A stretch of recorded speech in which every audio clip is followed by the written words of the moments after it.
நமோ நாராயணாய. குருப்யோ நமக. ஆழ்வார்கள் திருவடிகளே சரணம். ஸ்ரீமதே ராமானுஜாய. ஸ்ரீ நம்மாழ்வார் திருவடிகளே சரணம். திருவாய்மொழியின் முதற்பத்தின் 2வது பதிகத்தின் 10வது பாசுரத்தை காண்போம். என் பேருக்க நலத்து ஒன் பொருள் ஈரேல வன்புகழ் நாரணன் தின்கழல் சேரே. என் பொருள் என்றால் எண்ணிக்கையில் பெருகிக்கொண்டே இருக்கும் எல்லையற்ற அளவிட முடியாத என்றும், நலத்து என்றால் இந்த ஜீவாத்மா எல்லாவற்றையும் அறிந்து கொள்ளக்கூடிய நலத்தை பெற்றுள்ளது என்றும், ஒன் பொருள் உண்மை என்பது ஞான ஒளியாக தன்னையும் அறிந்து கொண்டு மற்றவற்றையும் அறிந்து கொண்டு அழிவிலா தன்மை கொண்ட ஜீவாத்மா, அதையே ஈரில என்று கூறுகின்றார்.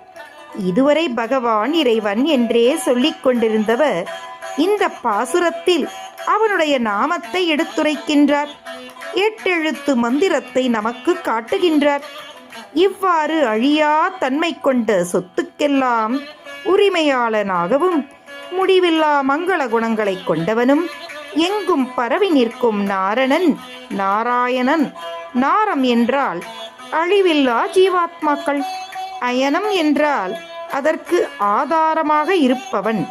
அவனே ஸ்ரீமன் நாராயணன் என்றும், அவனுடைய திண்ணமான உறுதியான திருவடிகளை திருப்பாதங்களை பற்றிவிட்டால் பின்பு அவன் நம்மை கைவிட மாட்டான். இந்த பிறவி பயனை அடைந்து விடுவோம் என்று கூறுகின்றார்.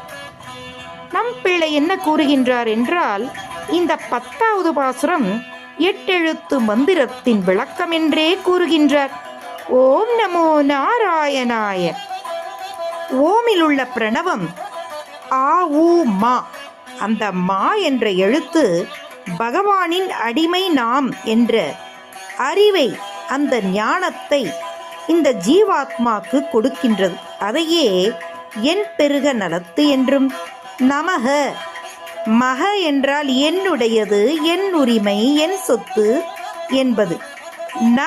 நமக என்றால் எதுவும் என்னுடையது கிடையாது, எல்லாம் பகவானின் சொத்தே, அவனுடையதே எல்லாம் என்று அறியக்கூடிய ஞானம்.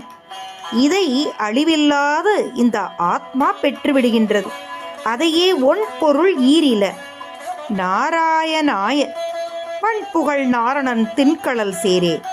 அந்த நாராயணனை நாம் அவனுடைய திண்மையான பாதங்களை பற்றிவிட்டால்